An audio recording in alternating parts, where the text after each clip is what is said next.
Hey y'all! Today I want to talk about something that's happening in America in a state called West Virginia. I actually lived in West Virginia for a little while I was in college, and they're having some flooding out there. So this is a commentary about it from a person called Krystal, who has co-hosts a show called Breaking Points, which is an American news. I'm not sure if it's a news show or a news commentary show. Anyway, she's going to talk about it and tell us a little bit about what's happening.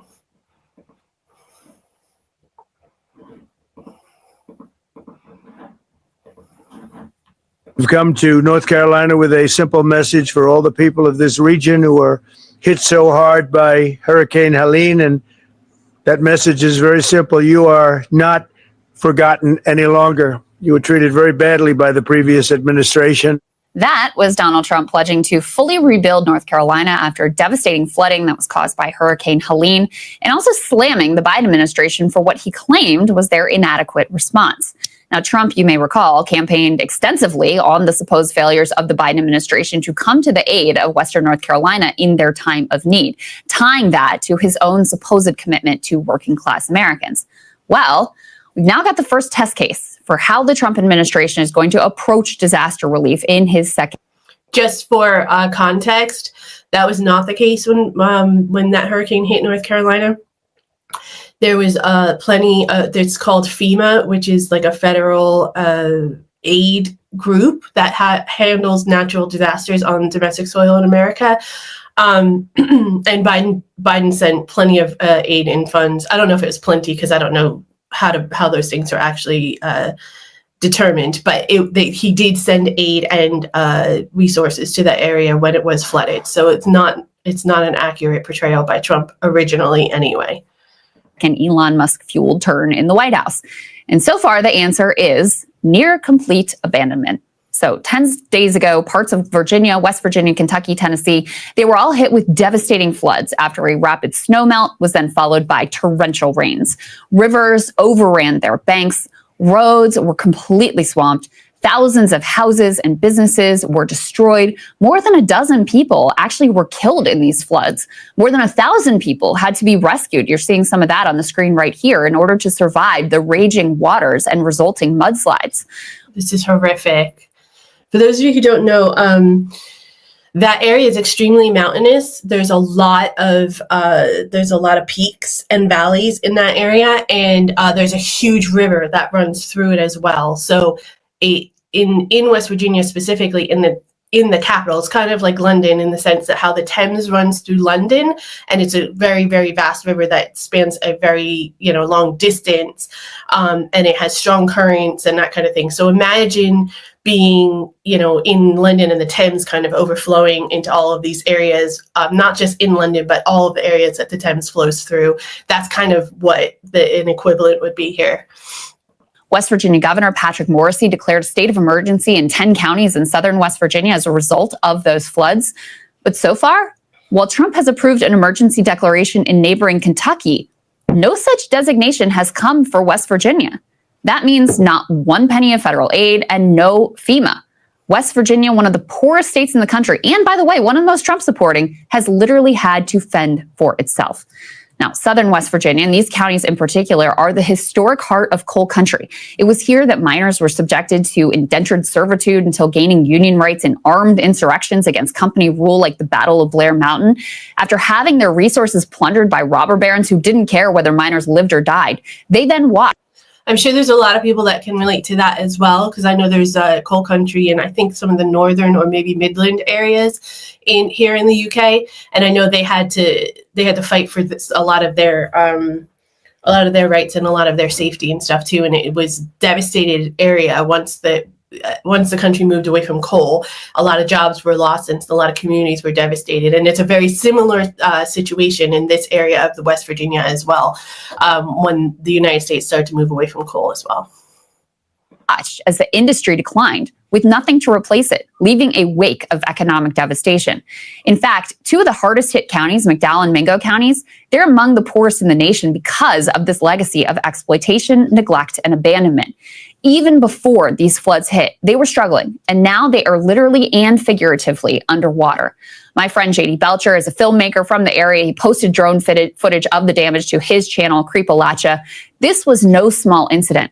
In West Virginia alone, some 2,000 homes were destroyed, countless businesses. Schools remain closed. Water remains undrinkable. Roads remain impacted. Look at that.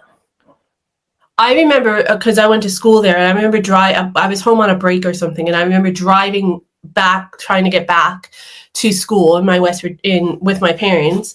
And I remember we were stuck in traffic on one of the highways because there was a mudslide like that. And we were stuck on the highway for like hours, waiting for the mudslide to be cleared so that they could actually fill traffic through. It was something that I remember very vividly because I had never experienced anything like that before, but it was probably not nearly as devastating as that. So I could only imagine. And look at the ridges, like, oh, Jesus. And because it's so mountainous, a lot of people's homes are in small towns on the mountain, like up the mountain and stuff. So it's devastating. This is horrific.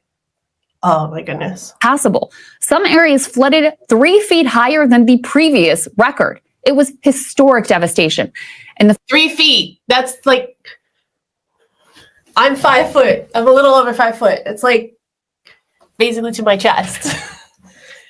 That's higher than the previous record. So it means entire communities have been fucking flooded. Jesus Christ. the federal government remains completely absent from the scene. Yet another betrayal of these Americans, this time by the political figure that they have trusted the most. I honestly don't know what's going on here. Maybe Trump is just too busy, like renaming the Gulf of Mexico, golfing, and cheering on Elon's efforts to destroy the entire government.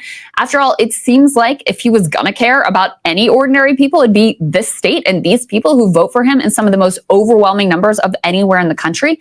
The governor here is a Republican. The entire congressional delegation, they're all Republicans, and they are all begging the president for help. Now, he may still yet make the declaration, but we're already 10 days out. What is the holdup here?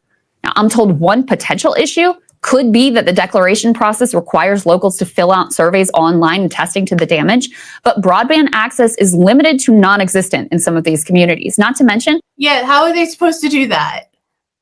It's not. Also, when you're in a devastated situation like this, no matter where you are, whether it's America or anywhere in the world, the last thing you're thinking about is government bureaucracy in order to get help. Like you're trying to survive, you're trying to protect your family, you're trying to save whatever you can of your life, and like not just your personal life, but whatever life you've built in the area, like your home or any possessions or memories you might have. You're not thinking about, oh, I got to get to a computer to make sure that like the government knows that the extent of the damage, and the governor and everyone in the state and the county's government, like that's not what they're thinking about either. It's trying to rescue people. They're trying to prevent it from getting any worse. They're trying to find clean water and food for these people and shelter for these, like, it's not uncommon for things like this to happen in America, and it's not just a Trump thing. It's happened with previous presidencies as well.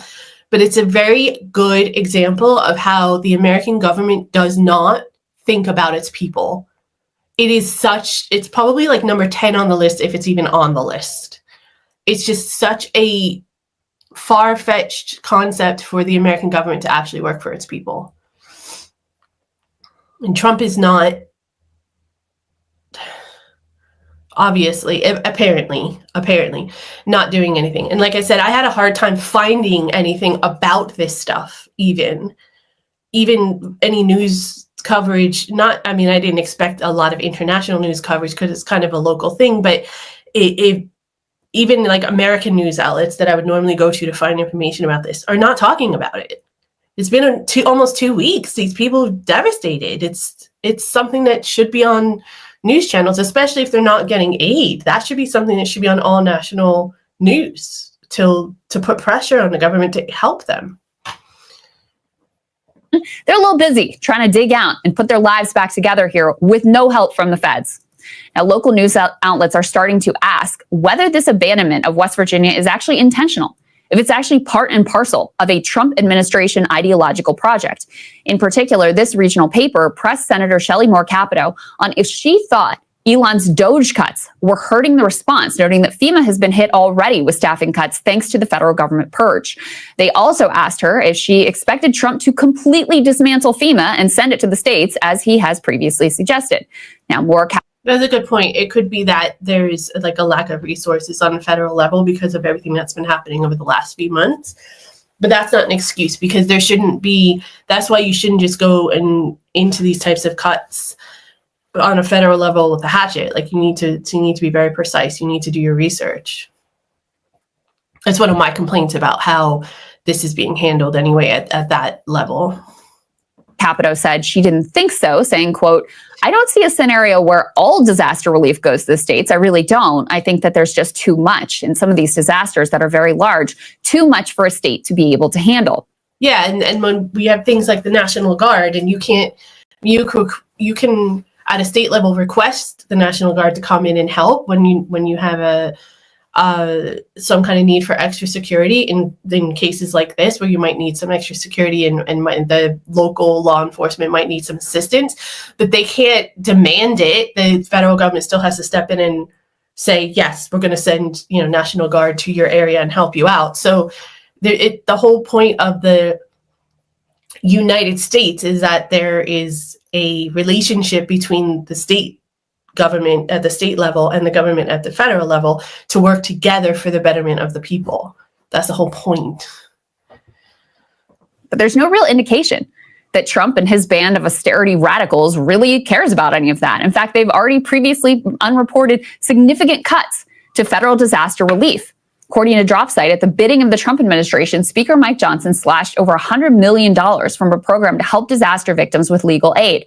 After the initial shock of a catastrophe in the early phases of basic survival and boots-on-the-ground style cleanup, the next phase of recovery often involves a lot of legal battles to secure your rights. In particular, homeowners and renters often have to go to war with their insurance companies to be able to get what they are entitled to. Scammers also often swoop in to take advantage of the desperation caused by this crisis. Recognizing this need, federal disaster relief has for over a decade now included legal assistance, so people at least have a chance in these battles against the insurance companies. Yeah, that's also it's also been wreaking havoc throughout the United States for all these disasters for the past 5 years or so. Also, moneyed business interests will also swoop in these scenarios following these types of cases, so that if the people lose their home or lose their land or something like that, that these businesses can kind of swoop in and buy it at almost nothing, and then develop it and not develop it necessarily for the community, but develop it for profit for them. So it's really important that these people have not just these people, anyone that's affected by any kind of disaster like this has the proper resources. And no matter whether it's in America or any other country, you should have assistance by your government. And this is beyond your control. This is a Mother Nature situation. So it's nothing that you've done, that you've lost your home or that you're homeless or you're having these types of difficulties. So this is exactly what government's supposed to be for, to help you in these situations. And scammers. That is no longer the case.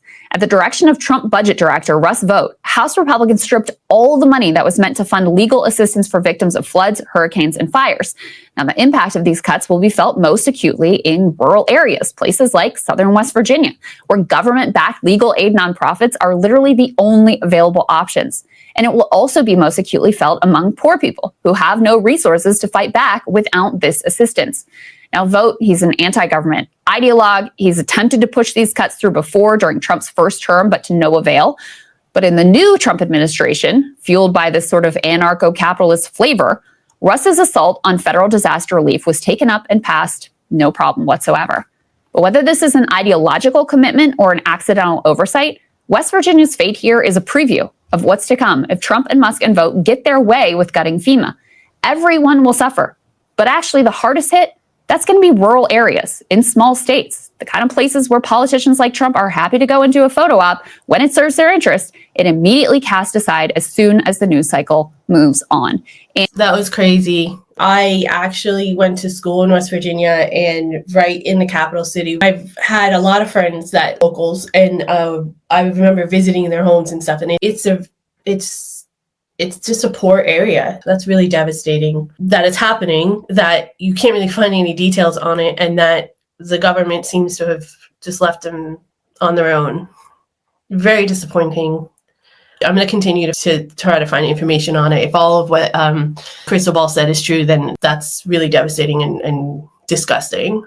I'm also going to leave a link in the description box of this video to help out. And if you're watching this from America and you have the means, to give you some more information on what's happening there, if you're interested even outside of America. I appreciate it. This is why we need to be responsible citizens and hold our governments accountable and make sure that we're paying attention to not what people say, but what they're actually doing when we vote, because things like this can happen, and it can happen anywhere to anybody. So we have to be really careful who we elect as our leaders, who we follow as our leaders. Thanks for listening, guys. Stay safe. I'll see you soon.